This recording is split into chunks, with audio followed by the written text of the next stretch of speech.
നൈജീരിയയിലും പശ്ചിമേഷ്യൻ രാജ്യങ്ങളിലും ഇസ്ലാമിക തീവ്രവാദികൾ നടത്തുന്ന ക്രൈസ്തവ വേട്ടയെക്കുറിച്ച് നിങ്ങൾ കേട്ടിട്ടുണ്ടോ?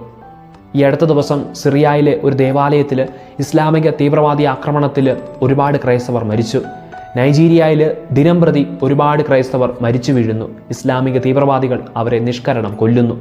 പക്ഷേ ഈ വാർത്തയൊന്നും നമ്മുടെ മാധ്യമങ്ങളിൽ വരുന്നില്ല.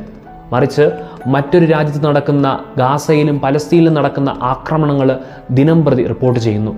ഇവർ ആരെയാണ് ഭയക്കുന്നത്?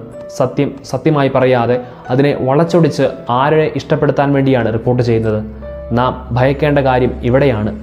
മറ്റ് എന്ത് വിശ്വസിച്ചാലും ഇന്ന് നമ്മുടെ മുൻപിൽ വരുന്ന വാർത്തകളെ നമ്മൾ കണ്ണടച്ച് വിശ്വസിക്കരുത്. കാരണം ആടിനെ പട്ടിയാക്കാൻ കഴിയുന്ന മാധ്യമ വ്യവസ്ഥയാണ് ഇന്ന് നമ്മുടെ ഇടയിലുള്ളത്. നമുക്ക് ജാഗ്രത പാലിക്കാം. നമ്മുടെ വിശ്വാസത്തെ അവഹേളിക്കുന്ന, നമ്മുടെ സഹോദരങ്ങളെ കൊന്നൊടുക്കുന്നവർക്ക് സ്തുതി പാടുന്ന, അവരെ ഹീറോസായി കാണുന്നവർ നമ്മുടെ ഇടയിലുമുണ്ട്.